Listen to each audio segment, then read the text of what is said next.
is there anything that you specifically use for your periods that's sustainable? What do you use? So I guess, yeah, let me start then. So with my journey, I have always used tampons. I was a competitive swimmer, and the day I got my period, I actually was going to swim practice. My friend showed up to pick me up, and I went to the bathroom and realized I had gotten it. And so through the door, they're trying to explain to me how to put it in my first day, and it was kind of traumatizing. I didn't have a pad. I didn't have the luxury to even ease into it because I either had to go to practice or cancel because of this thing that's very normal. You know, every woman goes through it, so I didn't want to make it a big deal. But I was like 12 years old, you know, and um, anyways, it was fine, but that's what I just used going forward. And there's so much plastic waste that comes from that, as you know, and everything. So I, as probably in college, started looking at alternatives. And luckily, brands started coming out with different things. So I used the Diva cup, or I had a Rebel.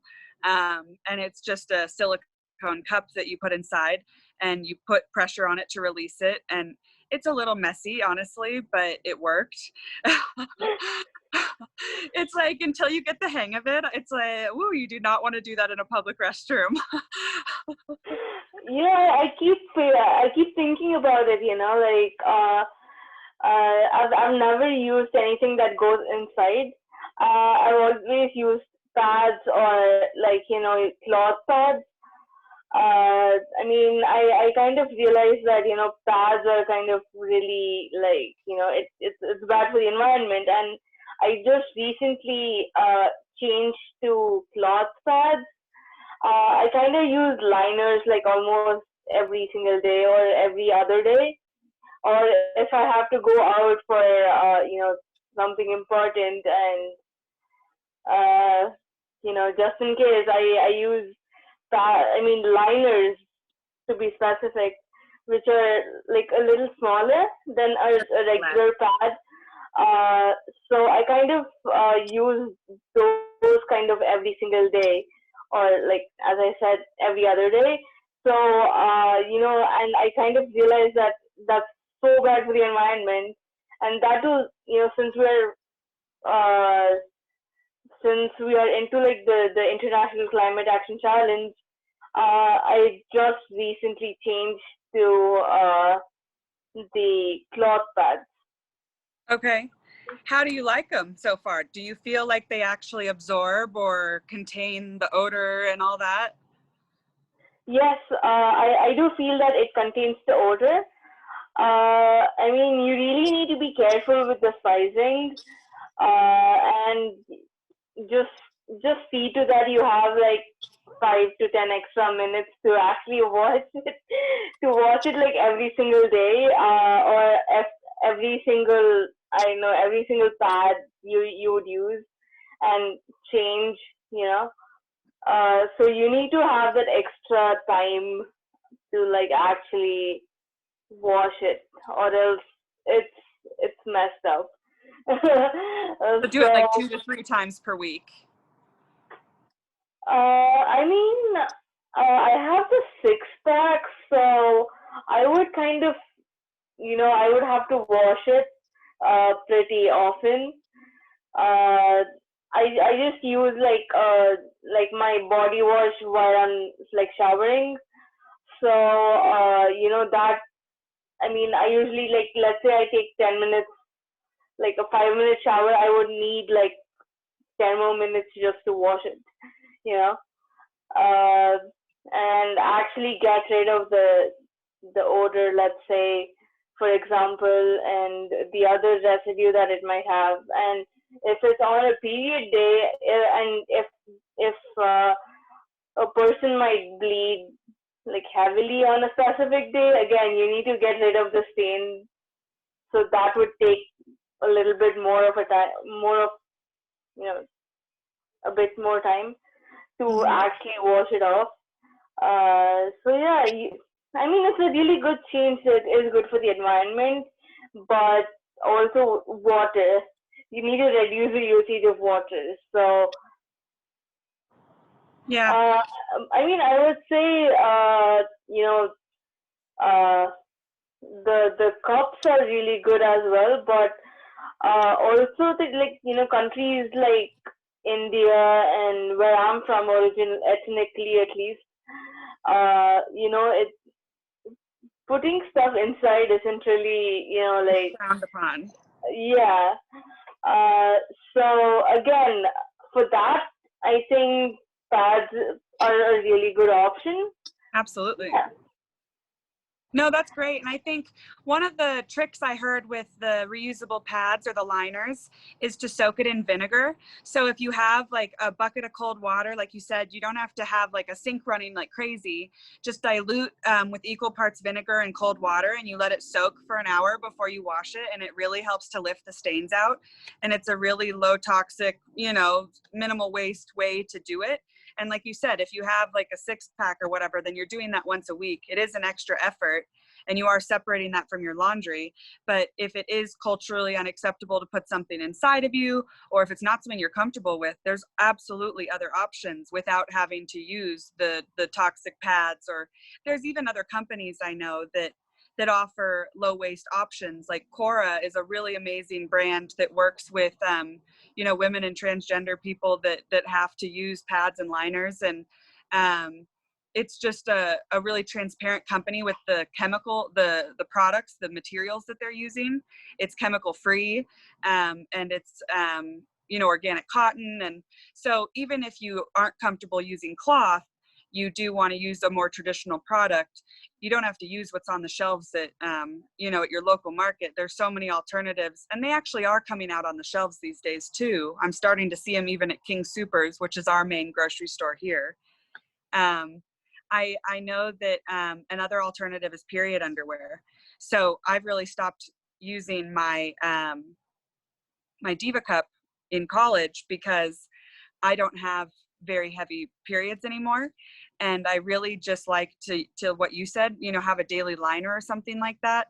So there's these underwear that have this antimicrobial or antibacterial cloth, and it's bamboo, or they have different types, but it actually does ionize or something. It's something within the material that not only absorbs but also kills the bacteria and the odors that kind of gather with that. And so that's another great alternative if you don't want to have the liners or whatnot. And then you just wash those like you would regularly, the same thing we just said, throw them in a diluted vinegar solution. um, but I've really found that I like those the most. And so I either do that or I free bleed because I'm just so light these days. I just go without. It's not been a problem. And so I think it's just listening to your body and what works. And it sounds so hippy dippy to say that. I wouldn't have even considered that free bleeding is what I'm doing, but I have a birth control that has minimized my periods, and that was ultimately a decision I chose to make way back when, because I was bleeding for 3 out of 4 weeks. I would not have my period for a week. So I was becoming anemic. It was becoming really bad for my health. So not for sexual reasons, but I went on birth control at a young age to do that. And again, not everybody has access to that. And so it's really, what do you have available to you? You mentioned India, and I know that there's cultural implications there about what you want to do, but also access to those resources. In the US, we have so many different alternatives. So it's really about what you can do with where you are. I mean, there's definitely, things coming up, in India as well. With Amazon coming up in India as well, you know, they definitely do have access to it, especially, there are a lot of organic stores. I actually got my first set of like cloth pads like really long time ago from an organic store in a city called Bangalore. Uh, so yeah, I mean they definitely do have access to. I mean at least the mainstream cities, they definitely do have access to like tampons and the cup that you use. Uh, what's that called again? The silicone cup. Yeah, the Diva or the Moon Cup. I keep calling it Yes, the Diva Cup, the Moon Cup. Uh, so yeah, they definitely do have access to it. Uh, so yeah, I mean, the people from all around the world actually should definitely consider, doing the change. I actually have mine right next to me. Just a minute. Yep, I have mine right here. Nice. So if if you're in, if people are interested, they can actually check it out. I mean, it's just a two-sided, And it just and that's slips the side underneath you your use. underwear. Yeah, so that's the side you use. That's up. So the gray thing is up, and you just change it, and you have like a button right here, Mm-hmm. and you click it, and that's it. It's gonna stay for a bit, and when you want to change, you can just change it. Yeah, that's perfect. And I actually offer this, the Moon Cup and period underwear at Kind Nest on my site. So again, just trying to give people a bunch of different options. The intention is not just to sell products, but to sell products that can be regenerative, that can be reusable, that also contribute to the greater good. We donate a percentage to social initiatives like women empowerment for conversations like this. I feel like we're all women. I mean, we're over half the population, and it's not something we talk about as women. It's a very private, personal matter, and I think this is a big step in trying to normalize that conversation and let people know that it is whatever you've got going on down there is normal, and everybody's got different, different situation, and you have to have different options and scenarios for everybody. It's not a one size model fits all. So I wanted to ask you what your experience has been with that in your, in your circle of friends or your community. Do you see any of that kind of like shame culture around this, or what are things that you do to kind of normalize that? Well, in my community at least, not really community, I think I would say all around the world, it is a taboo, like to talk about, menstrual health and, feminine health, uh, generally. I mean, even with my mom, I don't think I've had like an intense conversation. I mean, I got my first period in like the fifth, like the end of fifth grade. That's early. I mean, for me, end is like March, so like I got mine in like January of like the January of fifth grade. Uh, so I mean, that was literally the first time my mom actually like kind of told me about it, and like she just gave me a pad and like That you was know it. that was it. And if I had like I never had questions. I mean, she just like gave me and went away, and she told me everything about it, and then that's it. I never asked her anything about it. You know. Yeah. Uh, yeah. Yeah, it's interesting. I mean, yeah, my mom was always really transparent around that stuff, and I was always super curious. I remember when I started getting, hair and stuff, I would run out and tell her, and she'd be like, Kirby, TMI. And, it's like, what the? But I mean, even on the guy side of things, my brother, I remember when he got armpit hair, he was really young and he ended up shaving it to go to a pool party because he didn't want the other kids to make him feel different, and it's like as a kid, you're so impressionable as you come into that phase and you're trying to learn what's okay and you want to categorize yourself. It's just human nature to do so. And so if you're ahead of the curve or if you're behind, it's like you always think that something's not okay. And I think if I could do it differently, it would just be to continue to raise little girls and women up and even little boys that are going through that, because I mean, it's scary. It is. Would you I do mean, anything differently? what do you mean? Like if you had a kid, how would you handle that situation? Have you ever thought about that? Uh, I don't think I've ever thought about it because I think that's like a different stage in life. I mean, how do I say this? I mean, let's say, I mean, let's say in my life itself, like, I got my first period. My mom told me about that. I grow up, get married. My mom would probably tell me stuff about, getting married and like having your first physical relationship with your your spouse. Uh, and I would get pregnant and like, and my mom would tell me like the full on process for that. I mean, I think that's gonna be a process. I mean, I haven't it. I mean, it has crossed my mind, but I haven't given the time for it. Of course. So yeah, I mean, I Yeah, haven't really thought about it. you're young. Not that young for an Indian girl, but sure. No, that's interesting. And I think, again, very different backgrounds, you and I, but it's good not to overthink it either. And I honestly didn't even know if I wanted kids. I'm almost of that age where you got to start thinking about it, and it keeps coming up in conversation. All my friends are starting to have families, and it's that external pressure you start to kind of think about.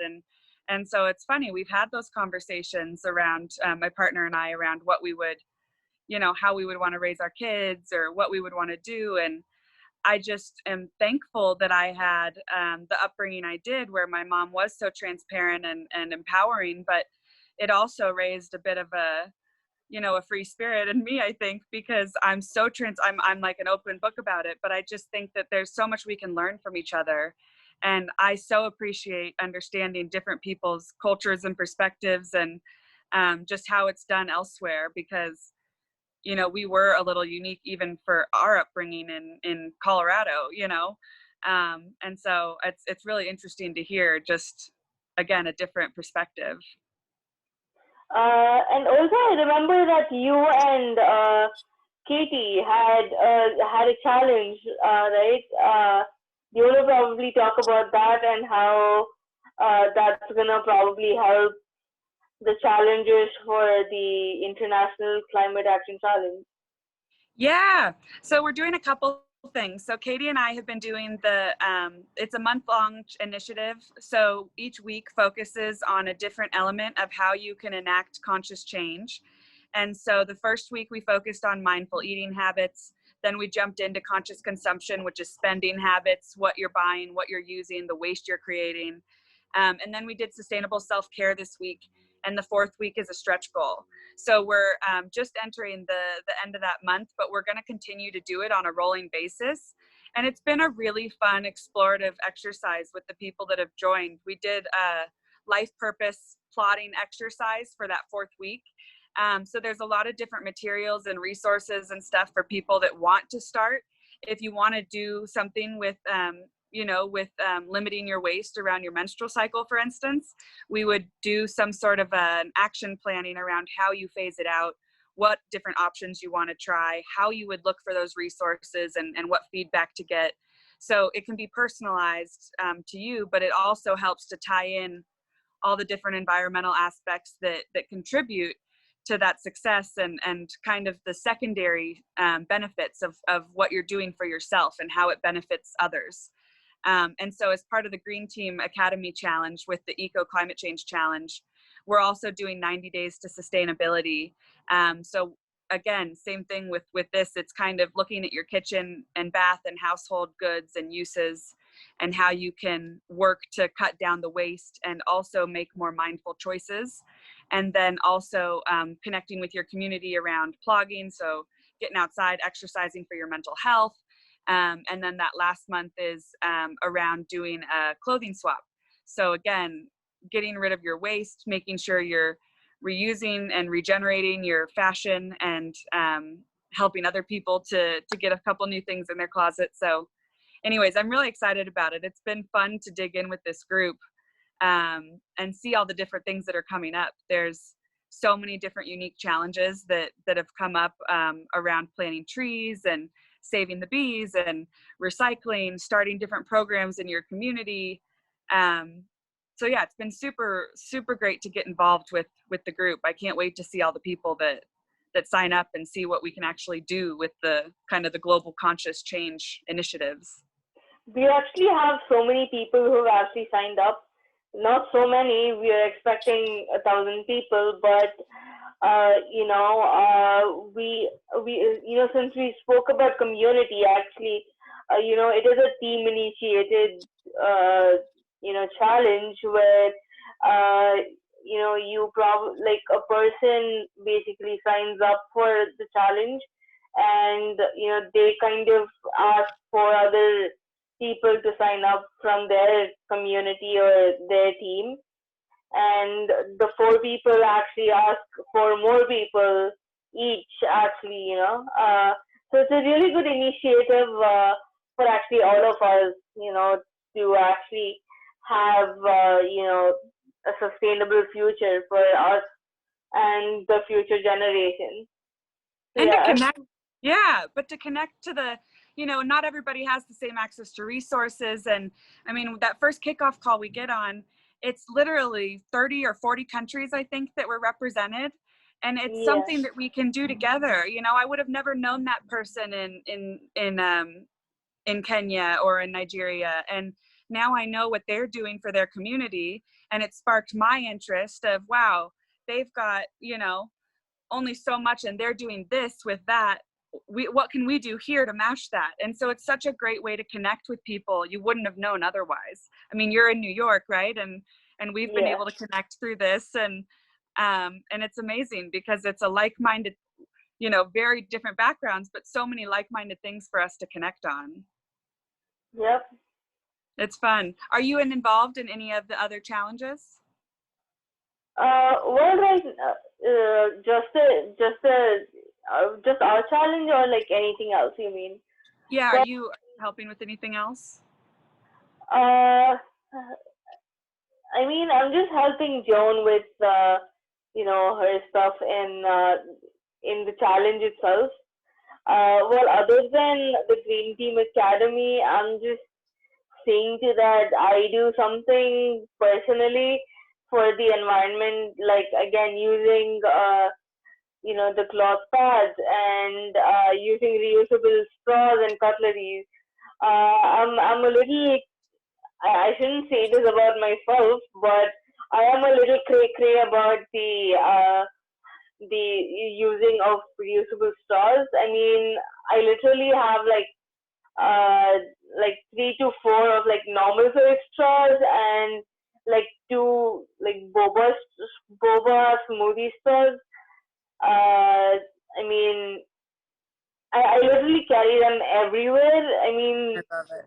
and I keep kind of telling my cousins who I kind of, I come up to like Massachusetts a lot, where my aunt and her family and my cousins live. I keep kind of forcing them to use like reusable straws and using bamboo straws instead of plastic ones.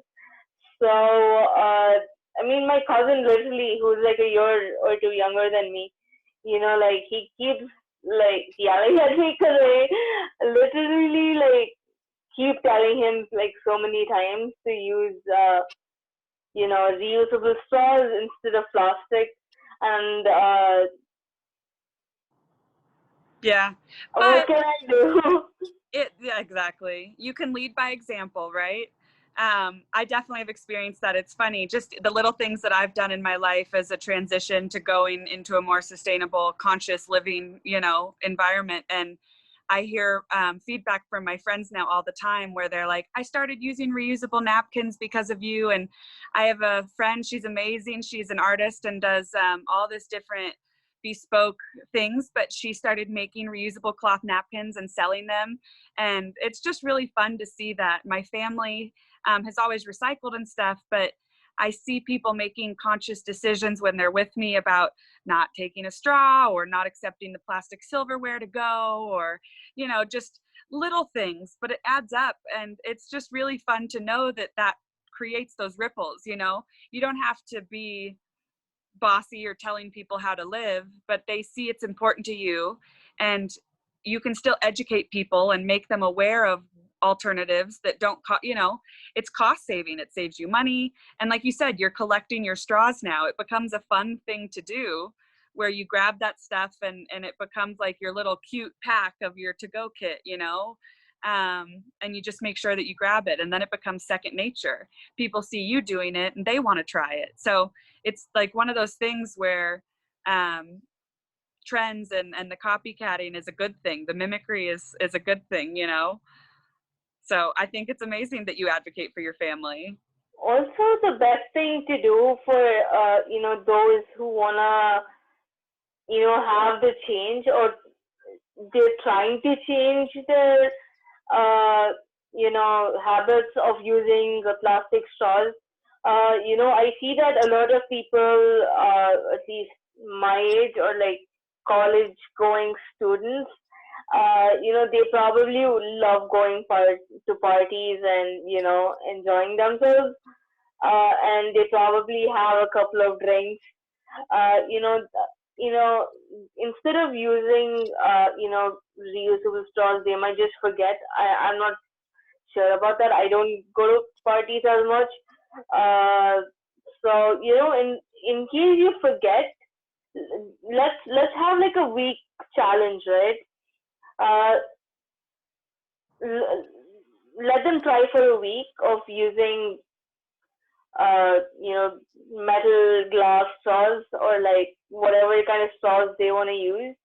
If they use like a plastic straws on one of the occasions, or even one drink, they need to like collect it, and they need to like keep it with themselves for the week challenge that they probably are attempting.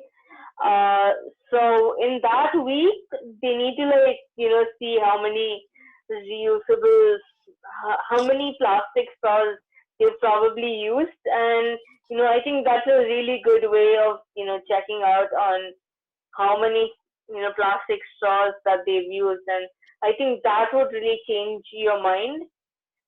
So yeah, I Yeah, think that's absolutely. a really good way of Of you seeing know the waste, yeah. quantifying it. Okay, I like that. So 1 week to collect the trash you consume around single-use plastics, specifically straws, and see what waste is created, and then see if the second week you can go without it and carry your reusable straw, and make sure that you grab it and see what comes up for you. You know, I think that's Yeah. also important. Is, does it feel good? Do you realize that it wasn't that hard? You know, was it annoying to have to clean it? You know, is there a systematic way you can do it so that it is easier? um, so I think that's a great challenge. That's a good one to start with. Yeah. Okay, so on our menstrual challenge, which maybe we come up with a better name, Yeah. um, what do we want to do? I think we should look at how to look at alternatives. So I would challenge people to do some research. We've talked about reusable pads. We've talked about period underwear. We've talked about moon cups. I know there's a bunch of other insertion options, like there's these little, I don't even know what they're called, but they look more like discs, and they Yeah. just barely go in, so they're not as obtrusive. Um, I think free bleeding is a little scary for people, but if you don't have a super heavy flow, read it, look at people's options. Um, what else? Cotton or natural companies, if you aren't quite ready to switch to a reusable product, but still want to look at an alternative that has less chemicals, those are options for you. So try one of those options, or maybe within that 90-day period, graduate to a couple of different options and see what you like better. And by the end of that 90-day period, pun intended, Plan to phase out traditional use of your pads or tampons, which create waste and plastic on the environment. And also, potential detrimental impacts on our health. I know it disrupts your endocrine system. It can cause long lasting effects if you get toxic shock syndrome. There's just a lot of stuff with the synthetic materials that can leak into your body that in the long term, are not good. So if there is an alternative that isn't an inconvenience for people to try, we should certainly encourage and see how people do. And also it's a little it kind of helps on your financial budgeting as well, I would say. If again, coming back to my liners that I use, I would get it like every single month. And now the pads I use right now, the cloth pads, that would probably stay up until like six 5 to 6 years. uh, so you can clearly see, the price range difference, and the amount of money that I would probably save in the whole thing. $20 for a pack or something. And I got mine for like around $10 That's for 10 amazing. of six. So you can clearly see that it's like really, like, I wouldn't say cheap, but like it would really help your financial budgeting. Yeah. Finances. Another thing I saw a friend do is take old socks and cut them up and sew them into the liner of your underwear like a wool sock. It works just as well. So even if you don't have the money to buy the reusables, or, again, you can get creative. There's so many different options, and that's a really fun way to have an arts and crafts project and make your own. And so But it just needs to be pretty thick, right? I mean, yeah, and also, you need to be really careful, because with people having like heavy flows and stuff, you need to be really careful. yeah, you need to know your body. Absolutely. Yeah, Yeah. absolutely. But yeah, there's a bunch of different things. So we'll put together a list of resources as well, and where to look for it if we have some companies or brands that we like. But if you have any other ideas, or as people are kind of trying things out, we'd love your feedback on what's working and what's not. And we'll start a little community to see how we can empower each other to enact that change and continuous improvement. Yeah. Perfect. Well, thank you so much for your time. I appreciate it. Yeah. So thank you for your time. You're working equally as hard for a green future and Absolutely. a green planet, actually. So thank you. We try, right? One day at a Yeah. time, one decision Yeah. at a time. Yeah.